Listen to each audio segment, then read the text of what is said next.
All right, all right, all right, all right. All right, guys. What a game. What a game. Another game, another heart attack.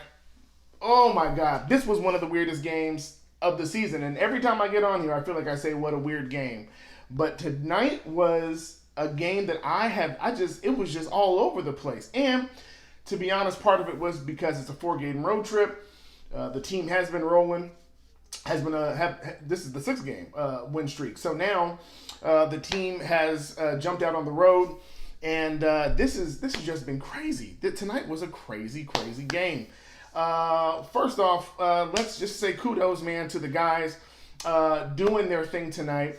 Despite adversity, despite it really being a weird game from the refs to Rondo to just the defensive presence.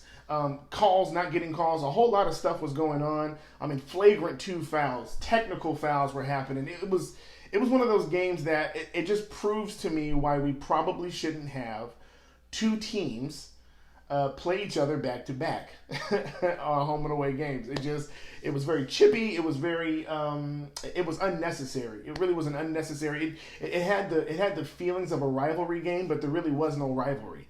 And it's just really, really weird, man. So tonight we had another win. Of course, the team played tremendous. They showed their true colors. But the part that hurt us the most was defense. This is probably one of the only times I can remember us allowing a team to get to this far ahead of 100 points. 127 points for OKC tonight. And kudos to them, man. They're a scrappy young team. A lot of people had written them off, especially after the departure of Westbrook. And just a dysfunctional league, and nobody really knew what Chris Paul had in him because his time with the Rockets, he was good, but you could see him aging. But he was a leader on the floor tonight. He played 32 minutes, and he had 18 points. But let's talk about our boys. First of all, let's give a huge clap and congratulations to another consistent night for Kentavious Caldwell-Pope. Kenny KCP. That's what I like to call him. 17 points again tonight. He was tremendous tonight. He came through obviously in the first half and was hitting shots. Second half, he hit a couple of good shots. Made some crazy plays, but you're just going to get that. You're going to get that with KCP. He's going to do some good and some bad. You're just hoping the good will outweigh the bad. Tonight he was 4 or 5 from the 3-point line, so he was doing exactly what we needed him to do. Spot up shooting with confidence, stepping into the shots.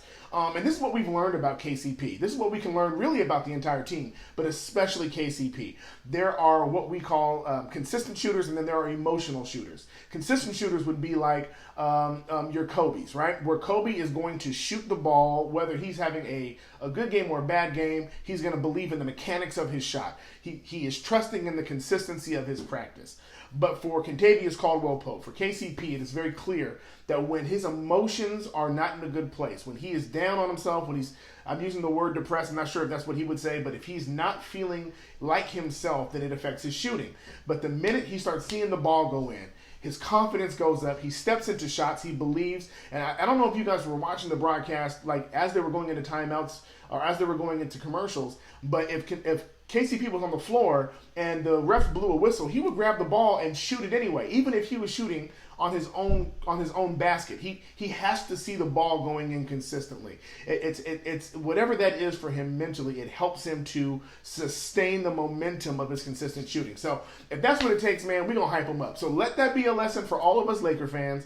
We can no longer slander this man. If we slander him, we're asking him to go into a shooting slump. We got to keep this dude involved. We got to keep encouraging this guy. So if he has a bad game, hop off Twitter, talk about him. But when you get on Twitter, encourage my man. Send him a spirit bomb, dude, because he needs it. Another great night by Anthony Davis. 33 points, guys.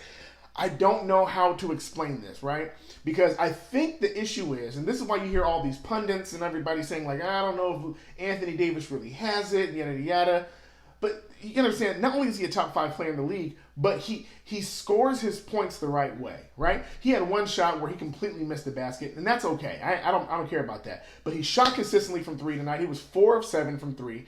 He also was sitting in the paint. Watch that. And he only had 1 turnover tonight, guys. 7 assists, 11 rebounds. The man almost had a triple-double on the road with 33 points in 35 minutes. He almost averaged a point a minute that he was on the floor. And this is why you make trades. This is why you fight tooth and nail to get superstars in their prime. The difference between the Lakers tonight and the Oklahoma City Thunder is they have no star in their prime. What's good for us is not only do we have a star in their prime, we also have an anomaly in a superstar of LeBron James, who this late in his career is still putting up 23 points, 14 assists. 14 assists and 6 rebounds. Like, the man is on a mission. He leads the league in assists, averaging double digits, 11. The highest of his career, he was averaging a little over 9 before. Now he's averaging 11. What we're watching is something that is separating us from the rest of the league. It's the reason why our record is what it is right now. It's the reason why we only have 2 losses in 15 games. Because we have 2 people that we can rely on in the clutch. One of our biggest weaknesses prior to Anthony Davis in the last 6 years has been free throw shooting. He was 11 of 11 again tonight. That means 11 of his 33 points came from the free throw, from the charity stripe, and we could trust him. So as soon as the ball came in, as soon as it got down in the clock, they would pass it into Anthony Davis. You knew he had to be the one to take the shot. That's what you want. You want a superstar in his prime that you can trust in the clutch to hit clutch free throws. OKC was shooting lights out tonight, guys. I don't even know what their 3-point percentage was tonight, but they were shooting lights out tonight. I'm looking here. They were 11 of 31 from it. Well, I guess it wasn't that good, but it looked good. They were hitting shots when it mattered. And so having Anthony Davis being able to do that was huge, guys. Let's talk about Rondo real quick. I want to get that out the way. This is the second year in a row that Rondo's been in a Laker uniform and has found himself in an altercation that has got him kicked off the floor.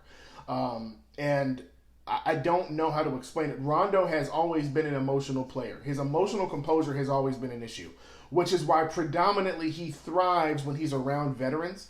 But for whatever reason, he is making decisions on the floor emotionally that are just unnecessary. That little thing that he did, and he was completely caught on camera. He was wrong.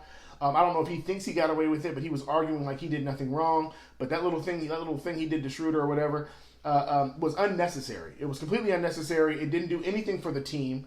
And it was a cheap shot. And it's just not the brand of basketball that we've been playing these last 15 games. The Lakers now have a new brand. I don't know if he thinks he's still in last year where the young guys and all that stuff, they play those kind of games. We don't play those kind of games. And what I'm looking for now is I'm looking for Frank Vogel to make a decision about how he's going to treat minutes for Rondo. Because if you keep rewarding him with minutes and he continues to make emotionally bad plays, like that, unnecessary off-the-ball plays. If he continues to do those things, there has to be some form of discipline internally that is felt in his presence. And I don't want to hear about you may lose him and all this other stuff. If we're in a playoff game and Rondo does something like this, that could cost us a game in a critical series against a good team. Luckily tonight, we only won by 3. We were going against a 5-10 team. Okay, we were going against a sub-500 team. So tonight, there was like really no issue outside of our pride on the line. But that you just can't do that. And so I think LeBron and Anthony and Dwight, I think all these guys are going to get around him, calm him down. When the cameras were on him, I saw him mouth a couple of words that if he would have said it to me, I would have stolen him. Okay. And so for me, I just need the team to figure out what they're going to do at Rondo. I need Frank Vogel. I need Jason Kidd. I need Lionel Hollins. I need the veteran leadership to step up and surround this dude and get his mind back right. Rondo's a tremendous player when his IQ is right and his emotions are composed. The minute you take that composure out, his IQ goes down basketball-wise, and he starts making silly plays, and then he's irrelevant, okay? He's irrelevant for the game, like he was tonight, okay? He hit a 3, and we were proud about that. That was great, but it's just not good. Let's also, I'm going to get to you guys' questions in just a minute. I also want to talk about that first half. The defense in the first half, really the whole entire game, they were getting to the cup. But that first half, it just looked like there was zero effort. And once again, we've seen it again, time and time again. There is something about the Lakers in that second half adjustment. And they came out with more energy. They hit that run. They were up by 13 or 14 or 15 points. And then as soon as the energy went down, the defense went down, and then we lost the lead. And, of course, we ended up in this position where we were on pins and needles, making sure that we were hitting free throw shots. One of the questions, this is probably the one time that I've really questioned Frank Vogel's decision-making. In my mind, I've given him grace about a lot of things in the rotations, trying to figure things out. But playing Rondo and Quinn Cook more in critical situations, then Caruso to me just did not make sense. Rondo played 18 minutes, Caruso played 17 minutes. Quinn Cook played 12 minutes, but it was when Quinn Cook was playing, it was very, very strange. And there were some defensive lineups where he went, it looked okay. He went with a 3-guard lineup at one point. It looked all right, but the Quinn Cook Rondo guard combo cannot happen. Defensively, we get torched because neither one of them are great defensively playing on ball on guards. And Caruso is a top 5 defensive rated player. So that means, like, when you're in clutch situations like this where you need stops and they're getting to the cup on you, in my mind, and I'm not an NBA coach, but in my mind, you play Caruso in those moments. Now, if you have a big lead, then you throw in a Quinn Cook and let him get some more shots and extend that lead, and you can sacrifice a couple of buckets because of his defense. But in the moments like tonight, Caruso was sitting on the bench in some critical moments that it baffled me. And even the rotation at the end where it was about 6 minutes left, AD comes in, and then LeBron goes out, it just made me question what Frank Vogel's plan is. And maybe he's trying to figure things out because it's going to be a stretch of games that he's trying to plan out for and conserve energy. I don't know. But a lot of the decisions tonight were really, really weird. But overall, we won. That's the bottom line. Listen, I'm going to be nitpicky now because it's obvious that we are a great, great team. We are an amazing team. We are a championship caliber team. Now, I believe we should start looking at the things that we can fine-tune. Once again, tonight, Jared Dudley, who didn't play, but we know Jared's not going to play most games. But Troy Daniels, again, did not play. Now, I want to just reiterate, this is a man who told everybody on camera, I am the best shooter on the Lakers. That's what he said. And a lot of the Lakers in preseason were validating that this dude can go off. But for whatever reason, he's not getting any playing time. Let's get to these questions, man. Let's get to the questions. Jacob Caldera, 1977. Lakers continue to roll. And it feels so good. No shade to any other team, but it just feels good to know that we're not playing for a lottery pick. I just give up the lottery picks. I would gladly sacrifice as tribute all the people we did to be able to look at our record and say that we are 13-2. Alice Acoustic, man. Hello, Devon. Salute to you, my man. OKC matches with the Lakers. Well, they do. Scrappy teams give us problems. Forget the record. I'm going to say this every time I come on to do a post-game show. Forget the record, okay? Forget the record. Forget if they're 500, sub-500. They are going to give the Lakers, any team is going to give the Lakers their best. The ones you have to worry about are scrappy teams with shooters. Chris Paul can still shoot. Schroeder can shoot and drive to the hole. Gallinari is always a problem. And so you have to take a look at teams like this that have shooters. Teams that have shooters are going to be a problem, that are scrappy, okay? One of the reasons why we lost to the Clippers really wasn't because they shot so well as much as they had scrappy players who shot well when it mattered. And so we have to really be cognizant that teams that have a scrappy mindset are going to come at us really hard, and it's going to make a difference in how we execute down the stretch. Huge win. This is Team Black Beast. Huge win for the Lakers. It is, and most people will say it's not huge because of the opposition. This obviously wasn't the Celtics or the Clippers or the Nuggets or the Rockets. But when you start off a road trip, you want to make sure that you're putting your best foot forward and making a statement, okay? That the real test, though, is going to be how do they respond? Now that you've won a game that you really should have won by double digits had you just stepped your defensive game up. But a game that you won, but you should have won by more, does that translate? Do you come out better in the first half of your next game? No, really, come on. A rival between two vacation buddies. Yeah, Chris Paul and LeBron James. But it didn't seem like there was too much going on as far as friendliness between them tonight. LeBron and Chris Paul both seemed to have issues with the ref tonight. It was just, everybody was bashing the refs. Every player seemed to have a problem with the calls the refs were making. And they had a couple of times they had to go back to the cameras and put back on their headphones. And it was a lot. Long reviews about stuff. It just wasn't good. But as far as Chris Paul and LeBron, they of course are buddies, but it didn't show on the court tonight. Mr. UC to 21, Kenny KCP, man, I think it's time. Once again, spirit bomb my man. And let him know, y'all. Y'all should hit him up on Twitter right now. Hit him up on Instagram and feed this man's ego. Because when his confidence is up, his shooting percentage is up. And we need him to be, listen, You have to understand, like KCP knows that the only reason he's getting the amount of run that he's getting right now is because Avery Bradley is out. And part of the reason why they scored 127 points tonight is because Avery Bradley sets the tone on defense. And we came out flat again because Avery Bradley will come out of a game and pick up full court on the first possession for the other team. But KCP knows that Avery Bradley is just sitting in that black coat waiting to come into that game. And the minute Avery Bradley comes back, he knows that Avery Bradley is going to come back with a vengeance. And it could really eat into his time. He needs to make sure that he makes his presence known. Tonight he scored more than Kuzma. Kuzma scored 10 points. He scored 17. But if you can get Kuzma and KCP coming off the bench, scoring in double digits with Caruso playing defense and Rondo facilitating the offense and Dwight Howard playing defense and blocks and getting back put-back dunks, you have one of the strongest second units. So we need this man to be on point. Team Black Beast. In the last 2 minutes of the game, I would like to see LeBron trust his shooters. Kuz, Green, KCP. Yeah, and once again, this is one of the things that Dwayne Wade talked about, Chris Bosh talked about. This is where people are trying to adjust to LeBron because a lot of the things that work for the team going into the game, driving and kicking it out to shooters, like he did Alex Caruso a couple times, and Alex hit 1 out of the 2 threes that he was thrown his way. But the drive and the kick seems to be the bread and butter throughout the game. But when it gets clutch time, you'll see LeBron tell everybody to get out the way. And it's gotten to the point now that just watch Kuzma. Watch Kuzma anytime he's in the game with LeBron. He will stand on the perimeter and he stands just like this. And you're supposed to stand like that. But he'll literally stand like this all the way through the play because he has to adjust.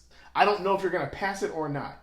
And so I'm just going to stay ready just in case you do. And for people like Kuz and Green and KCP or like the KCPs and the Greens, that they're still trying to get used to this new drive and kick LeBron. Obviously KCP played with him last year, but LeBron was hurt for majority of the year and got sat down for most of it, so KCP never got that chance. So he has to trust his shooters more. I don't know if LeBron is just deciding in his mind that fourth quarter 2 minutes, I need to live up to a legacy of Kobe, or if I just need to just put it in my own hands. I truly believe that if LeBron drives to the rim every single time, he'll either make it or he'll get fouled. That's my mentality. But for whatever reason, he doesn't trust that drive until the very last 2 minutes. So I don't know what that's about. Infamous Diva 7. Hi, Fave. Salute to you. Come calm, my stressed out nerves. we good. We straight. Are we really surprised going Rondo after all these years? We're not really surprised, but I'm not surprised by Rondo's actions. But what I'm looking to see, what I will be surprised by, is if the veterans don't get this under control. The veteranship on this team are championship caliber people. Okay, you have your Danny Greens. You have like Dwight Howard doesn't have a championship, but he's been to the finals and been in the league long enough.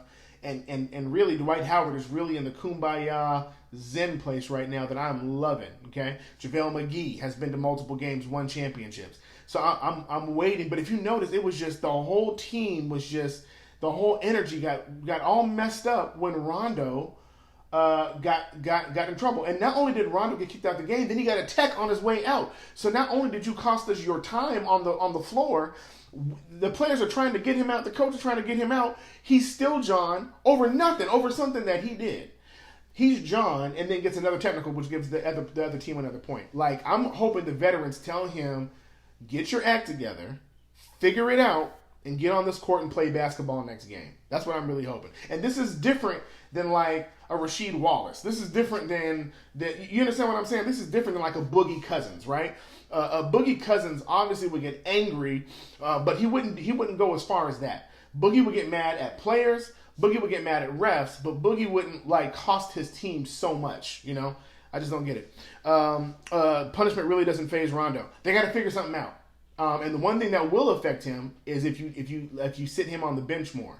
If he starts seeing Caruso start playing more of those minutes and he starts playing less, he's gonna. If that doesn't affect him, then he doesn't want to play basketball. That's the bottom line. If the player does not feel the negative effect of not getting minutes when he knows he's supposed to get minutes, and the only reason he's not getting minutes is because of his attitude, that he don't need to be playing basketball. Team Black Beast, the Lakers coaching staff is great at making adjustments. They're fantabulous, man. I love that word. They're incredible.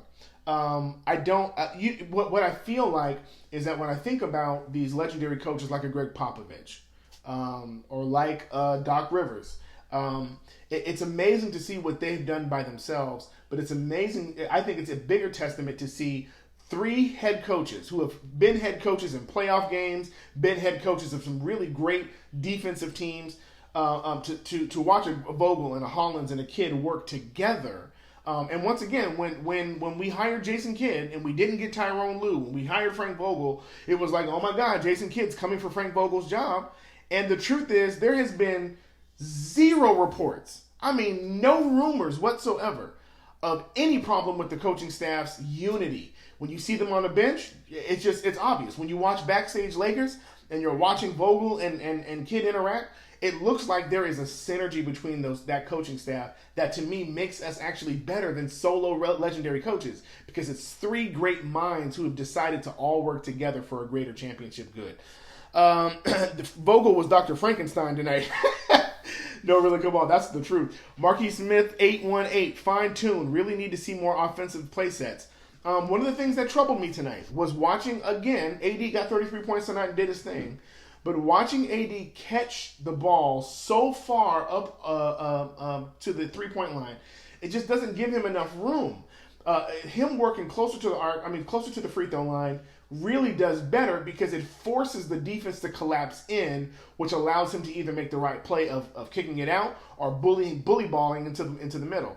And I just don't know, like if you guys notice, if he gets caught with that ball at the very top and he's not able to hand it off to any one of those guards, as good of a one-on-one player that he is, it's too far away from the basket. His jumper has not been consistent enough where defensive players are going to play up on him. So they have cushion, which means that they have enough space to play defense, and it leaves him late in the clock shooting jump shots. So we got to figure out a way. And Frank Vogel made this clear in one of his interviews, saying that we have to be better at running offensive plays for Anthony Davis. Now, obviously, he's scoring, so it's not an issue of him scoring, but the efficiency in how he scores. Once again, he is an accident. He is an injury-prone player.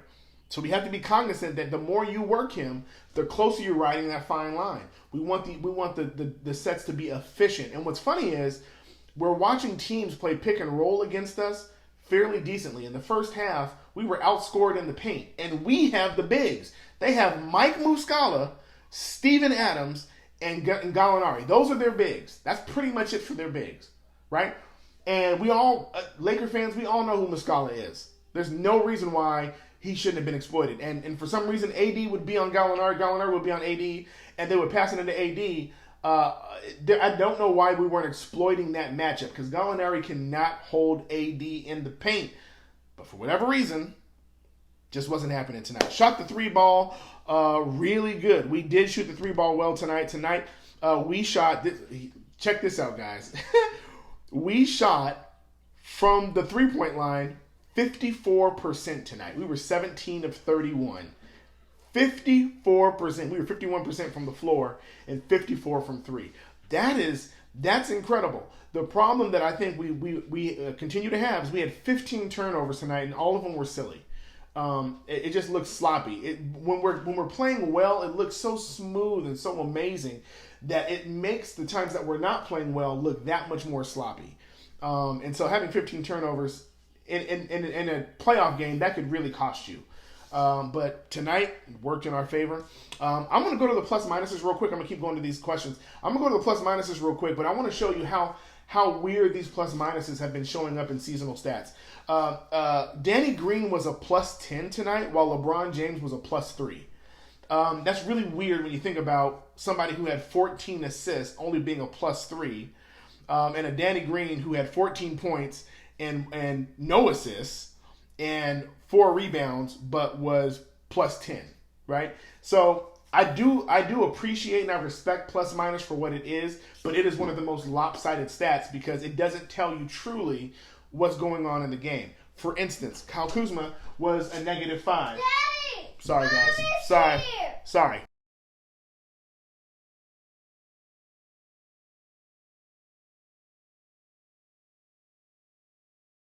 That was my daughter. My apologies. Danny Green tonight was a plus 10, but Kyle Kuzma was a negative 5. It was just really, really weird tonight. So a lot of those things just didn't make sense.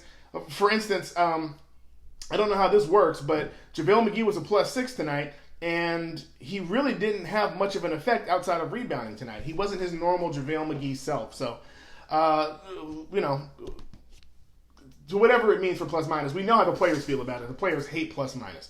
Shot the ball really good. I believe our bench players need minutes in these tough environments to thrive in the playoffs. Team Black Beast, they do.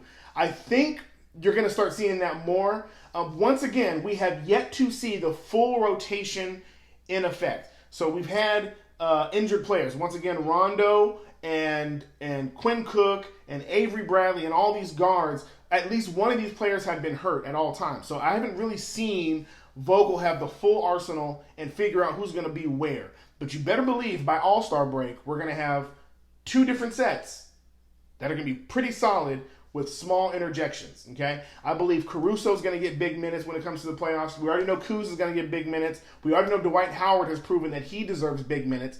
All of that. So I don't know. I don't know what Frank Vogel's plan is, but I do know that he needs to have a definitive set. One of the biggest issues we had with Luke Walton and the players had with Luke Walton was we don't know like who's going to play and how many minutes and how long. The veterans complained about it. JaVale McGee complained about it. The young players complained about it. It hasn't been an issue with this team, but you better believe that if he doesn't make a firm decision, it's going to be a problem. He's made statements like, I'm going to sub in, Rondo or Bradley, and either one of them will start. I don't see any reason why Rondo should start. I don't see any reason why Rondo should start over Bradley. Bradley is a consistent shooter. Bradley plays much better defense. Bradley knows how to play with LeBron and AD. I think Bradley needs to stay in the starting lineup. I can't think of a team that we're going to play this year that requires Rondo to play over Bradley. But once again, he needs to make that a firm decision as opposed to trying to vacillate between the two. Every win is a huge win. Oh, really? Come on. Yeah, because when you're on a championship run, every win matters, okay? Every win matters. The truth is this. We're going to lose games. And it's very possible we're going to go on a losing streak at some point. Very possible. But it doesn't mean that we're not a championship team. We are a championship team, okay? But when you win, savor the wins, especially with a team like this. Here's the honest to God truth. You may not see this team together again past this year. This may be the last time you see this team in this format. You may not see this team again past All-Star break. There could be some changes happening during the trade deadline. So every win that we get with this team right now is a good win. It's building momentum. It's building synergy. It's giving us momentum. It's giving us a foundation for the future. Marquis Smith, hey, let's just pick up Iggy tomorrow, yes? Listen, I would love to have Iggy, man, and it's getting closer to December, guys. I cannot wait. Guys, can I just tell you, if we're playing defense the way we're playing defense now, and then you add Iggy, oh my goodness. Oh my goodness. I cannot tell you how incredibly fearful teams will be. I know they talk a lot about Kawhi and Paul George. That's fine. But you don't have any bigs on that. With us, we got 3 bigs that are all doing amazing in blocking. And then you would add Avery Bradley. And then you have LeBron going back to his defensive mind. And timeout. Tonight was not LeBron's defensive night. There were a few times he just made business decisions and got out of the way of layups. Didn't challenge or even decide to contest.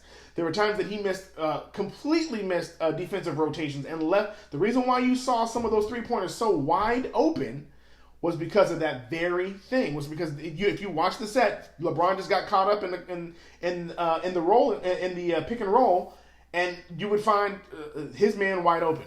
What I do like about Rondo, so I'm not just a Rondo basher. What I do like about Rondo is that Rondo was consistently calling out defensive things. Now, that's part of his IQ in play. He was calling out, saying, you need to go here, you go here, you go here. He was telling people when to switch. Like I said before in one of my previous post games, that's supposed to be a 2-man thing, but Rondo's calling it off ball. He's telling the other 2 players who should switch and who shouldn't. That's huge. That's huge.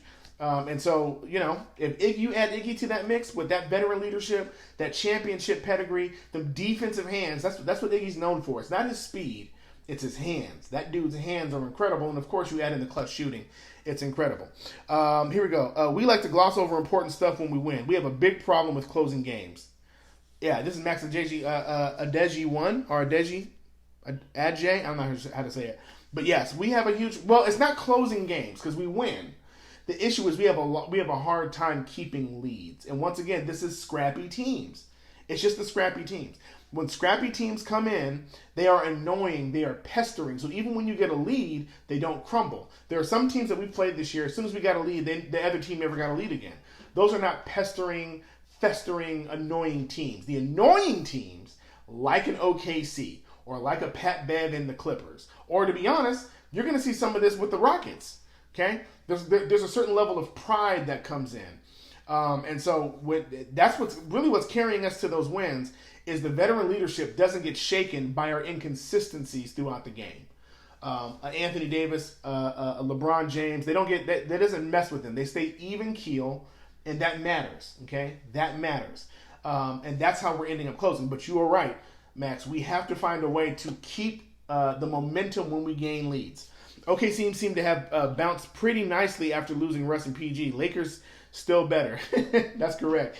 SM84. We're still better. OKC is going to be another, like I said, a scrappy team. That's the word I'm going to keep calling them. They're going to be that. And that's good. I think it's good for the Western Conference. I think it's good for the league. I don't want to see blowouts. I want to see hard-nosed, like old school games. I wish the refs would have swallowed their whistles a little bit more tonight. Because I think there were some times where it was just like, that wasn't even really a foul. But I like the way the league looks. It's no longer just a clear-cut separation between the top of the Western Conference and the bottom. On any given night, the Lakers could lose to any one of those teams if they don't keep the momentum going. SM84, 10 points from Kuz. Think this is enough? I think this is enough for Goggle Kuz. I think as much as he was able to hit, and he had a couple shots in there that I was liking. But what was telling was him shooting from the free throw line. For the most part, Kuzma is pretty efficient from the free throw line. But tonight, it just when he missed that free throw, I could tell that wasn't normal. And I'm just hoping his eye heals up, real quick, real fast. He gets back to 100%. But once again, if him and KCP are hitting double digits, whether he scores 10 or 17, if they're both hitting the double digit mark, and Caruso's playing defense, your second unit is doing their job. How do you feel about LBJ's minutes tonight? LBJ, he played 36 minutes, but here's the telling part. He played 36 minutes, but he took about 5 minutes off on defense while he was on the court. I'm more concerned with if he was playing 36 minutes and he was going ham and we only won by 3, then I'd be worried. But the fact that he actually put it in cruise control a lot tonight. There was another thing that happened tonight that was very, very strange. I don't know if you guys noticed. It almost seemed like there was a offensive strategy that when we in-ball passing the ball, we're gonna throw it up court, and it was almost like they were just making up in their mind, we're gonna throw it up court even if our players aren't there yet. And so like you would have one dude against 4 people, and then that person would hold the ball and have to wait for the rest of the Lakers to get up there. I don't know if that was something that Frank Vogel saw on tape. But whatever the case is, he was consistently like LeBron and everybody was just throwing the ball. LeBron was just passing the ball up. He was very passive tonight. Even though he had 23 points and, of course, like I said, he had 14 assists. The 14 assists was mainly because he just wasn't aggressive offensively tonight. So he played 36 minutes, but it wasn't an aggressive 36. Let's see here. True, but Steven Adams is one hell of a big. Yeah, Alsa Kuznick. He's a force. But once again, you got to remind yourself, Steven Adams now, and for most bigs, the way coaches will try to do the rotations is they'll let the big start. The most dominant big will start, and then of course when the subs happen, they'll sub in somebody else. But then they'll bring their bigs back before they bring back their major guards or their starting guards or starting forwards, because what it does is it gives the big an opportunity to abuse the second player or abuse the bench player. And generally, if you have a starting big against the second level big, the starting big is going to dominate every single time. Just look at any game that you've watched in this season or even last season, the dominant big tends to win all the time. But the issue is that you can't, if you're going up against JaVale McGee, your job actually gets harder when you go up against a Dwight Howard. And your job gets harder when you have a Dwight and then an AD. You see what I'm saying? And so while he's great, him taking on 3, that's, he needs an infinity stone for that. Blake Sinclair, AD should be getting the ball in the paint more, regardless of who was guarding him. That's the honest to God truth. There are some people that it's not going to work. Like tonight, AD against Steven Adams wouldn't have been great. Steven Adams is a tremendous defensive player. Okay, AD against Rudy Gobert, it's not as even as like a AD against a Muscala or AD against a Zubats for that matter. But for instance, AD playing against Montrez is going to be much more of an issue. So you want to look for AD to get it in the paint, but AD is going to be looking to pass because it's not worth the defensive energy or offensive energy to try to work against a Montrez whose entire job is just to make you tired. It's actually better to find a way to draw a second player, make the right play on the double play, and be more efficient that way. But it all starts with AD being in the paint. If AD is not in the paint, it's not going to be beneficial. Everything has to go through him so he can either kick out or, like he's been doing, shooting from the three. The sign of a great team is being able to win ugly games on the road. Team Black Beast. Yes, we can't keep having ugly games on the road. At some point, we have to come in knowing that we are better than this team and we're going to play like it for all 4 quarters. I think there's a part of it that makes we play down to our competition at points because of whatever reason. And let me tell you, if we were playing the OKC that still had Russ on it, this very well may have been a loss. Because Russ, one of the things I mentioned on Twitter tonight was that the Thunderdome, as they used to call it, I mean, they used to explode. They used to be super loud. Players would constantly complain about how loud it would be, and they couldn't even talk to each other on the court. It would be so loud. Tonight, it felt dead. Tonight, it felt like a Clipper game. It felt really, really dead. And so we benefited from that. But it was ugly. It was ugly, right? But like if you go to Boston and you're on the road. Like, let that be the ugly win. Let that be the scrappy and the, like, everybody getting hurt thing, right? But not against OKC. Like OKC that doesn't have their crowd and doesn't have 2 of their superstars that they relied on for the last 2 years. It should have been much better. Marquis Smith, 818. It was a good, forgettable game win. We weren't at our best, but we got the W. We weren't at our best, but we better find it. We better find our best. We better find it now. Because here's the thing. In the first 10 games, people were still trying to figure out if we were for real. So they were testing us. They would come at us real hard. People would play us full court in the first quarter because they were trying to test us. But now they know that we are the real deal, that we have championship aspirations, championship talent, and that's the direction that we're headed. And so for them, beating us would be a huge confidence boost now. So now they're not testing us, they're testing themselves against us now. So now they're trying to find their own confidence and trying to beat us. And so if we don't come with our best, we're going to give people confidence in themselves that they really should not have. Daddy, mommy's home, real life. Don't even stop for the Lakers. Good stuff. Team Black Beast. Yeah, man, I apologize. My family are huge Laker fans. I'll let my kids stay up, and I probably shouldn't. It's 10 o'clock right now where I am in Houston. But, we had to watch it. My kids had to watch it. And we were waiting for their mom to get home. So when she came home, she thought the Laker game was still on. Long story short. Blank Sinclair, I don't really see Kuzma getting big minutes. Everyone thinks if they make a few moves with the bench, especially Iggy. No, Kuzma is getting big minutes.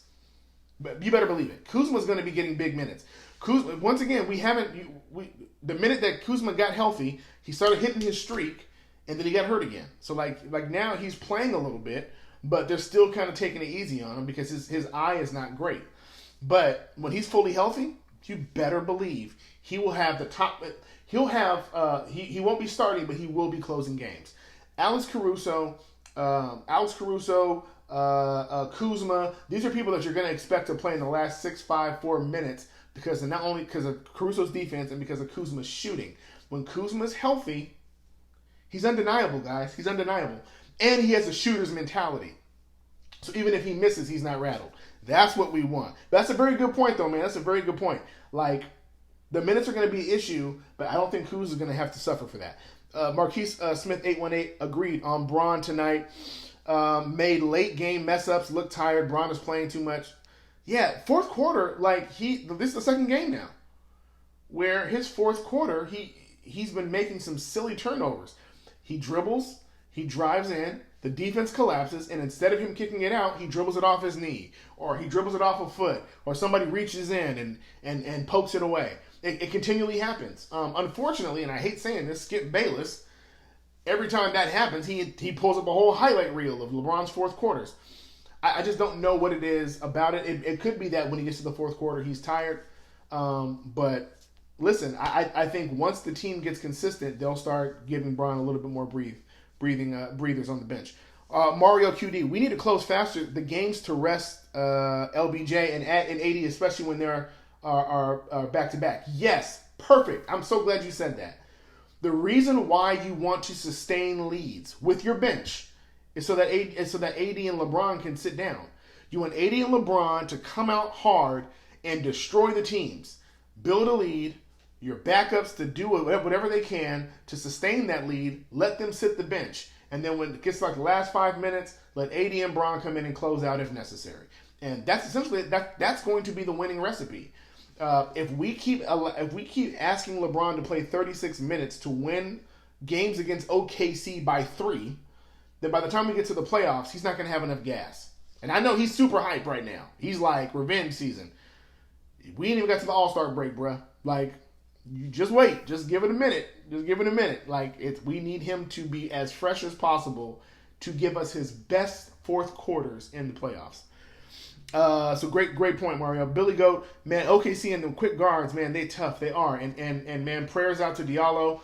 I haven't really heard anything about what's going on with that. I'm gonna look for that right now. But apparently part of it was his fault. But he was trying to play defense. He tried to flop, and then essentially hit his own man, and it looked like his elbow snapped back. I'm looking right now. I don't know what's going on with him. I hope he's all right. But it looked like it was pretty serious, man. It looked like he's going to be out for a minute. So they haven't said anything yet, but that's a problem. But they're a great team, man. Hats off to them. Hats off to CP3. You know, a little part of me is actually happy, man, that he's found a spot where he can be a leader. He can still contribute to the league and still make great plays. And he did that tonight, but we were just better. Here we go. Marquise Smith 818. I'm sorry, Mario. I missed you. Hopefully, either LBJ or AD don't tomorrow and we win. I forget who's on the list for tomorrow. Somebody throw it up in the chat because I forgot who the next game is. But I'm almost positive they're not going to be sitting. I'm almost positive they're not going to be sitting, especially on this road trip. We're going against Memphis and we're at Memphis on Saturday. Tomorrow, that's not going to happen. John Morant. Memphis is a tough team still. You expected they're going to play. I don't see any games where they're going to deliberately say you're sitting down. There's no easy teams in the West or the East right now. So we just got to be ready. Do you think our record gives the Lakers the big head? Don't want this team to be dysfunctional all year. No. I think when you have a Dwight Howard who's had a great record and lost, I think when you've had a LeBron who had a great team and got beat by the Dallas Mavericks, I think when you've had a Danny Green who understands what it means to win a championship for a city like Toronto, who hasn't had it, who never had one before, but look at how hard and how difficult that road is. I think most of that veteran leadership is going to keep a level head. I think I don't think there's really any of those ego people on the team. I think there is a collective decision that it's championship or bust. I think there's a collective decision internally with that team that if we don't get a championship, we failed. And so, and they've also, just to be honest, it was not too long ago that we watched a very good Golden State team lose after being ahead 3-1 in the finals. So they know that you can have a big head and talk crazy all you want, but until you win the chip, all bets are off. And the person who came back from that 3-1 deficit was LeBron James. So just want to throw that out there. Blake St. Clair, the bench has been consistently inconsistent. Do you think another move is going to happen besides Iggy? I think there's a few moves that are on the table, but no teams have. What you're going to see come December, the reason why I keep saying countdown to December, the rumors about who can get traded really don't start getting kicked off until December. The reason why Iggy has been a rumor is because everybody assumed he was getting bought out once he was traded. They thought that was going to happen in the offseason. So it's been Iggy watch since he got traded. But there are a lot of teams right now that are trying to figure out what moves they need to make. The difference between most teams before and most teams now is most teams were fighting for like a Zion Williamson, or they were fighting for a good draft pick, but there are no teams, including the Knicks, that I think have any intentions of tanking on purpose. Who would like offload? We saw a lot of that the last few years, where teams were just offloading contracts, like what we did. That's how we got rid of Zubats. We were just looking for draft picks, and I don't think you're going to see a lot of that.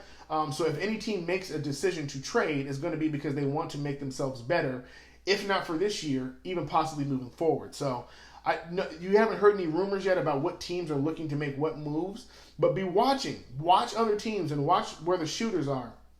What you really want to watch for are shooters who are having slumps.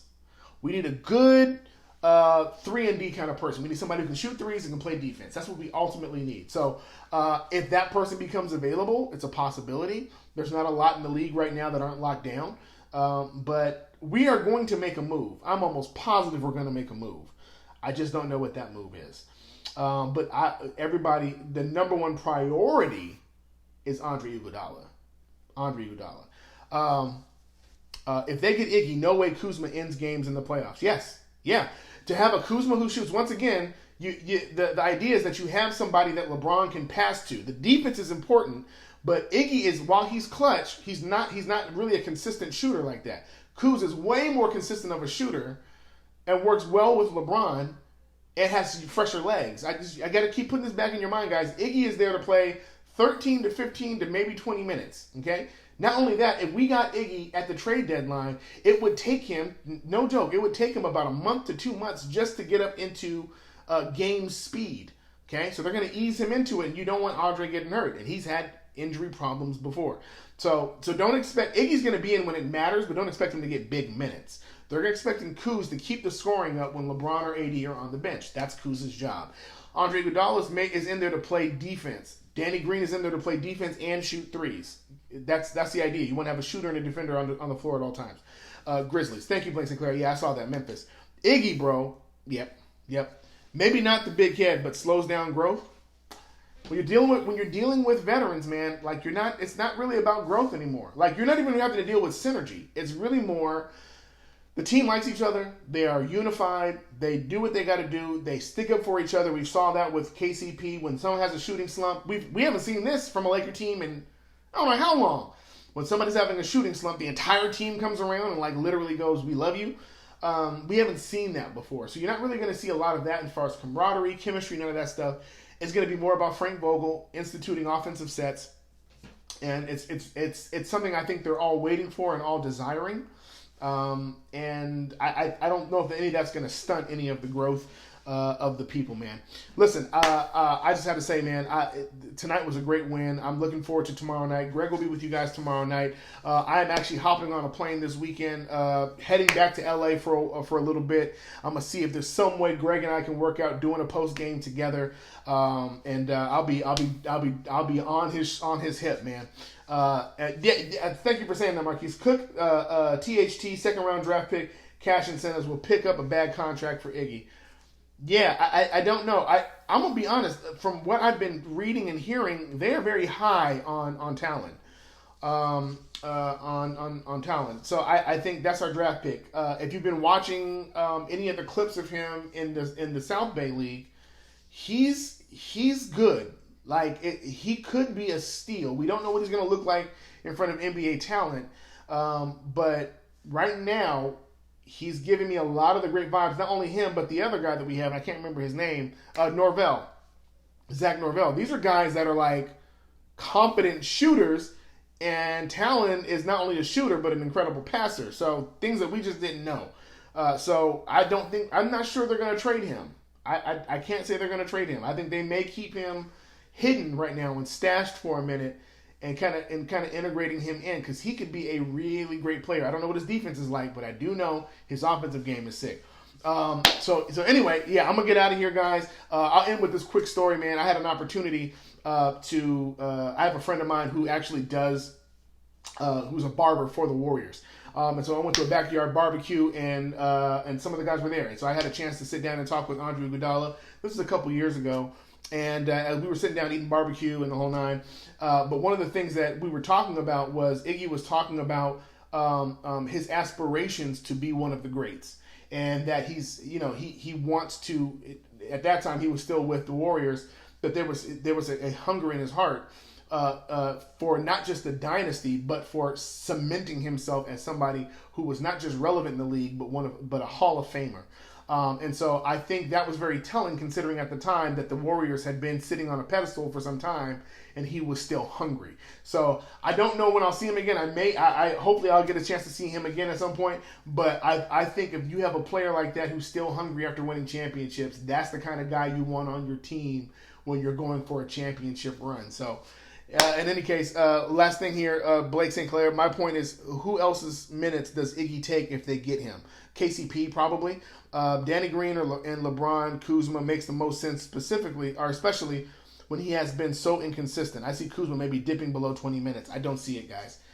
All the conversations from the coaches to the players is he is our third option, and you don't bench your third option.